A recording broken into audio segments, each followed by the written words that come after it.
The Navy SEALs clenched their fists as they heard Jessica Buchanan desperately pleading for her life. The American teacher had participated in a demining project in Somalia before being kidnapped by several pirates.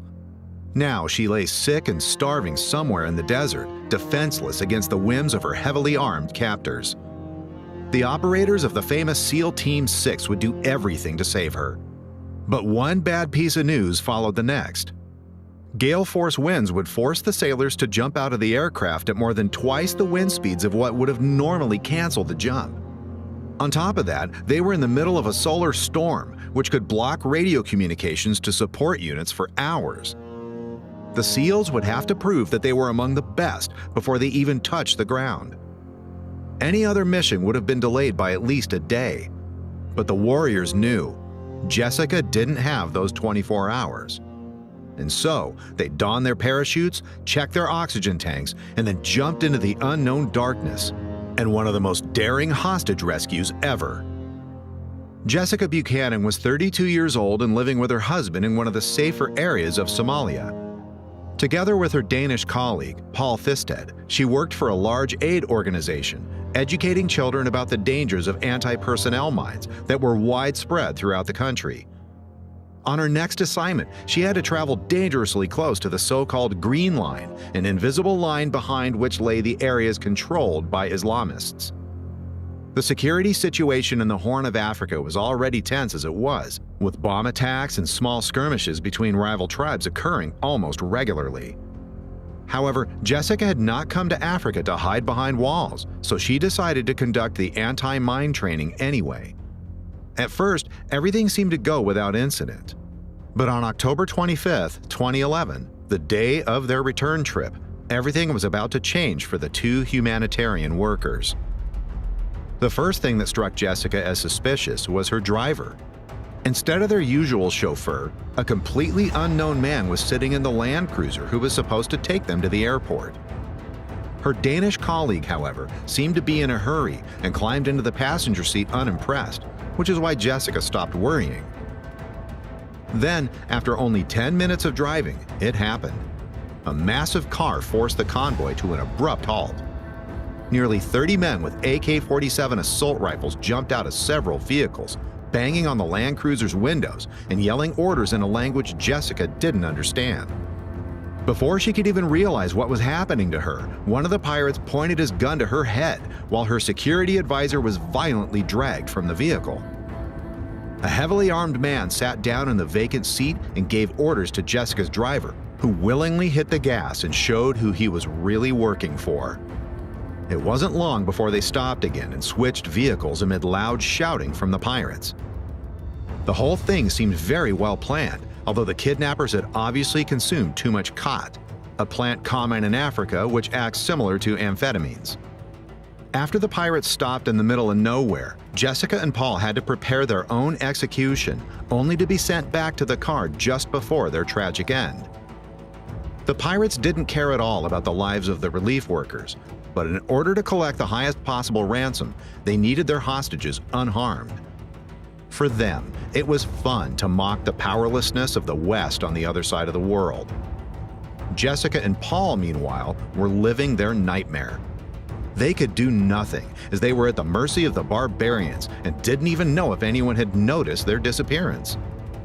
But Washington was not only aware of the abduction of the humanitarian workers, it had already initiated first countermeasures. Jessica's aid organization had notified the American embassy in Nairobi immediately after the assault, which in turn informed the FBI.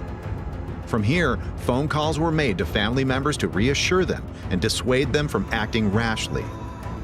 Even before the end of the day, high-ranking officials briefed U.S. President Barack Obama, and while the pirates were preparing to contact authorities, Jessica Buchanan was already a top priority at the White House.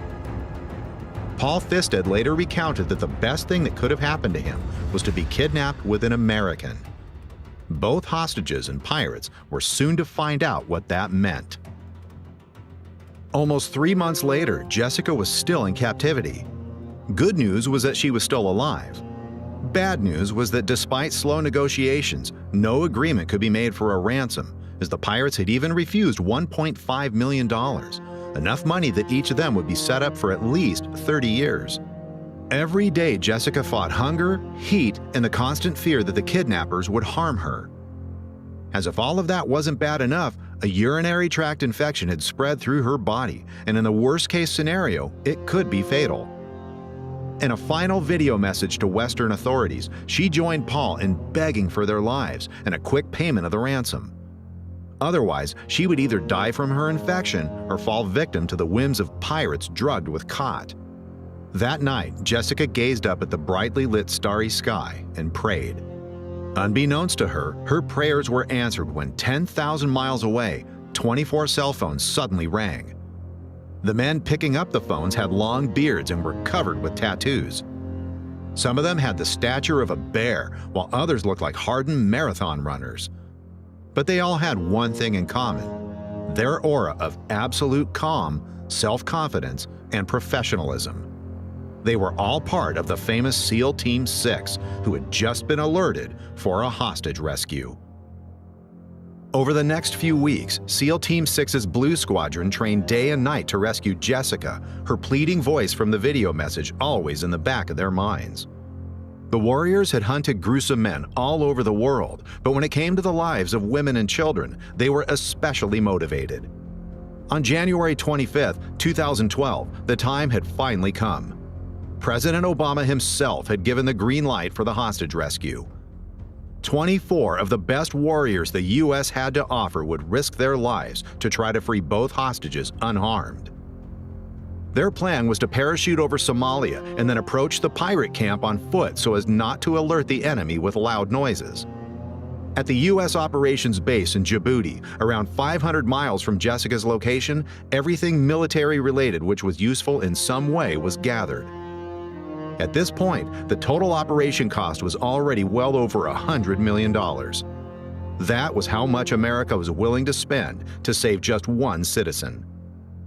With final preparations completed, the SEALs boarded their C-130 transport aircraft and took off for Mogadishu. Remarkably, the pilots themselves had only just arrived and had been on a 9-hour flight right before, but performed their job just like business as usual. All eyes, including those of the president, who was monitoring the operation via live feed, were now on the hostage rescue. As it turned out later, the kidnappers wanted to change their position on exactly this night, but had eaten spoiled meat and therefore ended up staying put. On the other side, however, a violent solar storm erupted, which hit the Earth's magnetic field so hard that radio waves, and thus radio communications with other support units, were disrupted. Meaning, in a worst-case scenario, no quick reaction force, no situation reports, and no close air support. On top of that, wind speeds were more than double what would have canceled a regular mission. But the rescue of Jessica Buchanan was not a regular mission, and every one of the 24 men on board was willing to take that extra risk. After about 3 hours in the air, the C-130 had reached their drop point. The SEALs rose from their seats, hooked up their oxygen tanks, and then dropped from more than 20,000 feet into the 40-knot wind. After only a few seconds of free fall, the operators had already reached 120 miles per hour, a speed which is normally achieved by competitive athletes in optimal conditions. Despite the absurd wind situation, the SEALs managed to land semi-cohesively, with a few runaways who were dragged across the savannah for hundreds of yards before separating from the parachute. Holding security for each other, the sailors put on their combat gear and wrapped up their chutes. From now on, they had to walk several miles through the more than 100-degree hot Somali night. After nearly an hour of silent marching, the sailors reached their last cover before irreversibly committing to the assault. They were now only 500 meters from the pirate camp. Along the way, they had changed direction several times to always have the wind in their faces, eliminating any possibility of being spotted early. Every little detail counted when it came to sneaking as close as possible to the enemy. A hostage rescue differs from normal combat mission in that the hostage's life is even more important than fighting the enemy. The SEALs would literally run through machine gun fire if it meant they could save Jessica. Their goal was to remain undetected for as long as possible, then speed was of the essence. As the 24 warriors began to move again, the longest hour of their lives was about to begin. They had long been within earshot of the pirates, and only night's darkness kept them from the attention of enemy guards. As if in slow motion, one foot was silently placed forward, the weight shifted, and only then followed the next foot. An experienced SEAL named Justin Sheffield led the group. At his hand signal, the operators spread out far to the left and right to bring as many rifles forward as possible without walking into others' field of fire. Snipers positioned themselves on the outer flanks and monitored their comrades' actions. As the sailors moved forward in perfect unison, they could watch through their thermal scopes as the enemy sentries slowly became anxious and woke the other pirates. The SEALs quickened their pace, still perfectly steady. Sheffield aimed his laser at one of the Somali guards, and without having to say anything, his comrades did the same. The infrared beam was completely invisible to the pirates without night vision, but they sensed something moving in the darkness. With a loud clack, they racked their heavy PKM machine guns and got into position. The pirates pointed their weapons roughly in the direction from which they heard the sounds. The SEALs increased their pace once again, now less concerned with noise discipline than with closing the distance to the hostages before all hell broke loose. With a deafening noise, the pirates' machine gun kicked off and fired deadly 7.62 millimeter rounds at the operators, followed by several AK-47 assault rifles. The snipers had been waiting for just this moment and almost immediately silenced the enemy machine guns before seeking new targets. With surgical precision, the Navy SEALs returned fire while simultaneously fighting their way forward to find Jessica. In a similar hostage rescue, French special forces failed to overwhelm the hostiles quickly enough, resulting in the execution of the hostage. Each of the SEALs was prepared to do anything to avoid just that. The hundreds of hours on the shooting range under simulated stress conditions paid off when they spotted two pirates with AKs standing right over Jessica, who was crouched on the ground. Sheffield and another SEAL broke away from the formation and both made sure these pirates never kidnapped anyone again with accurate shots. When Sheffield saw the American's bright face, he dove on top of her in the ongoing firefight, shielding her from the enemy crossfire with his own body.